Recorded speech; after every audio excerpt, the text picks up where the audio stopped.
Hello दोस्तों, welcome to all of you. आज के इस पहले वीडियो में हम क्लास 8 की ज्योग्राफी के सभी जो चैप्टर्स हैं उन चैप्टर्स का एक शॉर्ट इंट्रोडक्शन देखेंगे।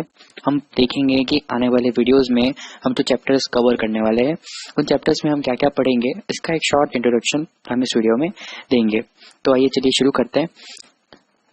जैसा कि आप यहाँ पे स्क्रीन पर देख सकते हैं, 6 चैप्टर्स होंगे, 6 अध्याय होंगे। हमारे ज्योग्राफी में 6 अध्याय हैं, उनको हम आने वाले वीडियोस में 1 बाय 1 कवर करेंगे।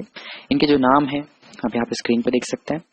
पहला है संसाधन, दूसरा चैप्टर है भूमि, मृदा, जल, प्राकृतिक वनस्पति और वन्यजीव संसाधन। तीसरा जो अध्याय है खनिज और शक्ति संसाधन। चौथा है कृषि, पांचवा है उद्योग और छठा है मानव संसाधन। इस प्रकार से हम इन 6 अध्यायों का वीडियो में देखेंगे आगे में कि हम कैसे कैसे पढ़ने वाले हैं। पहला जो चैप्टर होगा वो होगा हमारा संसाधन, रिसोर्सेस। संसाधन क्या है, संसाधन के बारे में हम एक संक्षिप्त परिचय देखेंगे इस अध्याय में कि संसाधन होता क्या है। और संसाधन हमारे जीवन की एक बहुत ही महत्वपूर्ण तत्व समझा जा सकता है। आप इस चित्र में जितनी भी चीजें देख रहे हैं ये किसी न किसी तरह से मानव के लिए, यानी कि हमारे लिए किसी न किसी तरह से एक रिसोर्स है, संसाधन है। तो संसाधन होता क्या है हम ये पढ़ेंगे। संसाधन आवश्यक क्यों है, यदि हम संसाधन के बारे में पढ़ रहे हैं तो संसाधन क्यों आवश्यक है, हमें संसाधन की नीड क्यों है, इस नीड को हम पढ़ेंगे, जानेंगे कि क्यों आवश्यक है, क्यों हमारे जिंदगी में, क्यों हमारे जीवन में संसाधन की इतनी आवश्यकता है। संसाधनों के प्रकार, संसाधनों के 3 प्रकार होते हैं। प्राकृतिक संसाधन, नेचुरल रिसोर्सेस, मानव निर्मित संसाधन, ह्यूमन मेड रिसोर्सेस, और मानव संसाधन, ह्यूमन रिसोर्सेस कि मानव खुद भी एक संसाधन है। इनके बारे में हम विस्तृत जो जानकारी होगी एक एक्सप्लेनेशन में हम पढ़ेंगे आने वाले वीडियोस में। संसाधन का संरक्षण, संसाधन जो चीज एक ऐसी वस्तु है जिसका हम उपयोग करते हैं, हमारे जीवन में बहुत ही उपयोगी है, तो इसका संरक्षण बचाव कैसे करना है और इसकी इम्पोर्टेंस क्या है हमारी लाइफ में, और महत्वपूर्ण शब्दावली।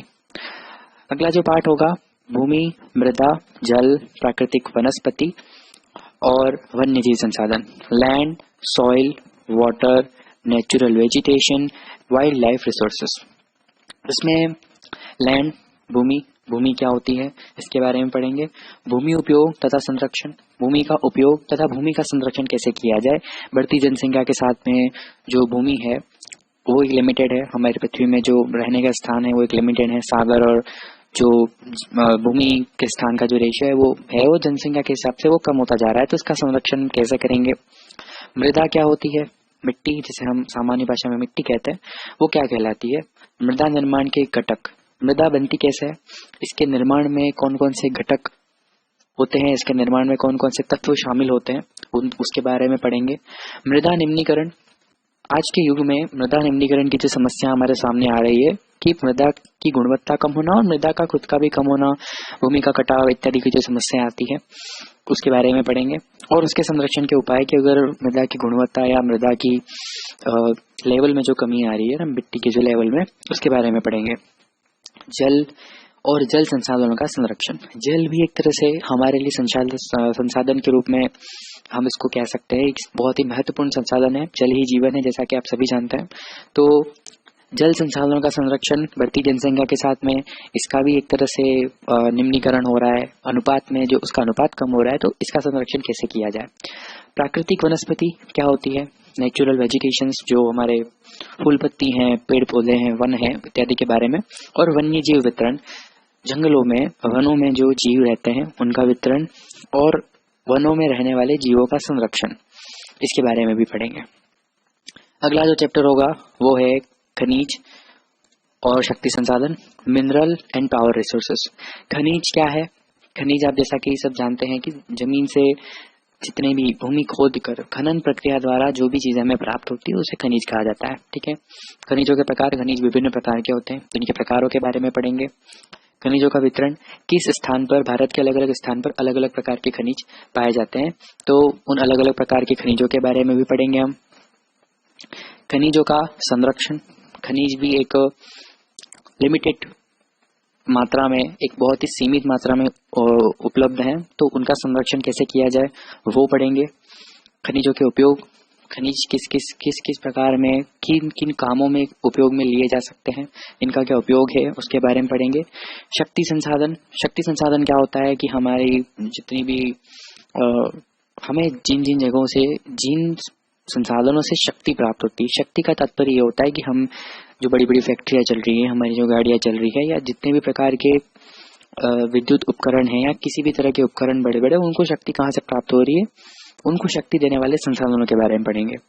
ऊर्जा के परंपरागत स्रोत और ऊर्जा के गैर परंपरागत स्रोत, ये एक बहुत ही महत्वपूर्ण संकल्पना है। इस संकल्पना के बारे में हम आने वाले वीडियोस में डिस्कस करेंगे। चौथा अध्याय होगा कृषि, एग्रीकल्चर। बहुत ही महत्वपूर्ण एक व्यवसाय है हमारे भारतवर्ष में, हमारे देश का बहुत ही महत्वपूर्ण व्यवसाय है जो कि प्राथमिक क्रियाओं में सम्मिलित किया जाता है। तो प्राथमिक क्रियाएं होती क्या है, प्राथमिक क्रियाओं के बारे में पढ़ेंगे। कृषि क्या है, इसके बाद कृषि को किस तरह से हम किस तरह से सोचते हैं कृषि को, और कृषि वास्तव में होती क्या है, उसके बारे में पढ़ेंगे। कृषि तंत्र को, एग्रीकल्चर सिस्टम क्या होता है, एक तरह से ही पूरा एक अर्थव्यवस्था की महत्वपूर्ण चीज मानी जाती है कृषि, तो उसके बारे में पढ़ेंगे।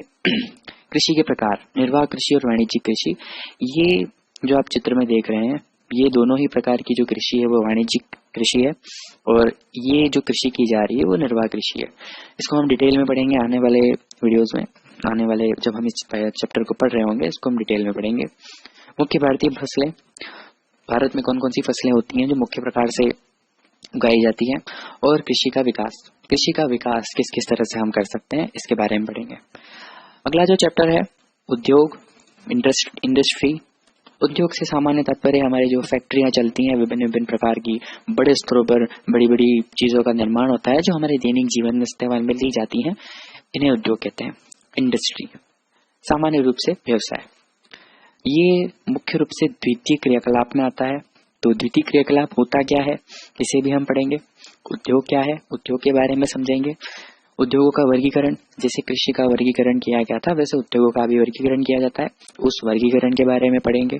उद्योगों की अवस्थिति को प्रभावित करने वाले कारक, यदि किसी स्थान पर उद्योग लगाया जाता है तो वो चलेगा, उसका विकास होगा या उसका पतन होगा, इसको भी प्रभावित करने वाले कारक होते हैं। उसकी अवस्थिति का मतलब हो सकता है कि वो अच्छा चलेगा या बुरा, इसको जो निर्धारित करेंगे उन कारकों के बारे में पढ़ेंगे। औद्योगिक तंत्र, जैसे कृषि तंत्र है वैसे औद्योगिक तंत्र होता है, तो उस तंत्र के बारे में पढ़ेंगे। औद्योगिक प्रदेश, औद्योगिक प्रदेश से हमारा तात्पर्य ये होगा कि किसी क्षेत्र विशेष में किसी विशेष वस्तु का उद्योग किया जाता है, तो अलग अलग प्रकार के औद्योगिक प्रदेशों का निर्माण हो जाता है। जैसे कि किसी पर्टिकुलर राज्य में कोई पर्टिकुलर चीज का खनन किया जाता है या कोई पर्टिकुलर चीज मिलती है या उगाई जाती है, तो उस पर्टिकुलर चीज का उद्योग वहां पे किया जाएगा। तो ऐसे औद्योगिक प्रदेशों का निर्माण हो जाता है, तो उन औद्योगिक प्रदेशों के बारे में पढ़ेंगे। और प्रमुख जो औद्योगिक प्रदेश है हमारे भारत के, उन औद्योगिक प्रदेशों के बारे में हम पढ़ेंगे। अगला और आखिरी जो अध्याय है वो होगा हमारा मानव संसाधन, ह्यूमन रिसोर्सेस। ह्यूमन रिसोर्सेस क्या है, मानव संसाधन होता क्या है, मानव खुद एक संसाधन है, संसाधनों के बारे में पढ़ेंगे। इसके बाद आप अपने आप ही समझ जाएंगे कि मानव क्यों एक संसाधन है। मानव इसलिए, मानव खुद भी एक संसाधन क्योंकि जितने भी संसाधन है उसका उपयोग मानव के बिना संभव नहीं है, तो मानव भी इसलिए एक संसाधन के रूप में देखा जाता है। मानव संसाधन के कुछ महत्वपूर्ण जो घटक हैं, महत्वपूर्ण संकल्पनाएं हैं, उन संकल्पनाओं के बारे में पढ़ेंगे। जनसंख्या क्या है, जनसंख्या का वितरण पढ़ेंगे कि जनसंख्या अलग अलग विश्व के अलग अलग स्थानों पर अलग अलग प्रकार से जनसंख्या पाई जाती है, तो उनका वितरण असमान क्यों है और किस किस तरह की जनसंख्या किस किस स्थानों पर पाई जाती है, उसके बारे में पढ़ेंगे। जनसंख्या का घनत्व, प्रति वर्ग किलोमीटर में जो जनसंख्या पाई जाती है तो उसका जो हिसाब होता है उसको जनसंख्या का घनत्व कहा जाता है, उस घनत्व के बारे में भी पढ़ेंगे। जनसंख्या वितरण को प्रभावित करने वाले कारक, जनसंख्या अगर किसी विशेष स्थान पर ज्यादा है और किसी स्थान विशेष पर कम है तो वो ऐसा क्यों है, उन कारकों के बारे में पढ़ेंगे।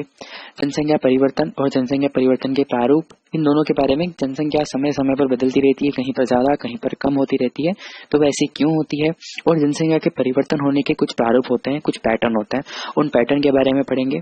और जनसंख्या संगठन, जनसंख्या का जो एक ग्रुप होता है, ग्रुप ऑफ पॉपुलेशन, जनसंख्या समूह, उसके जो विशेष घटक होते हैं उसको सब मिला लिया जाता है तो उसे जनसंख्या संगठन कहा जाता है। उस संगठन के बारे में भी हम पढ़ेंगे। तो इस प्रकार हमने ये जो ज्योग्राफी के हमारे जो 6 चैप्टर हैं, भूगोल के जो 6 चैप्टर हैं, उनके बारे में एक संक्षिप्त परिचय हमने देख लिया है। आने वाले वीडियोस में हम अगले वीडियोस में एक एक 1 बाय 1 करके हर एक चैप्टर्स को डिटेल में नोट्स के साथ में पढ़ेंगे। तो चलिए मिलते हैं अभी के लिए।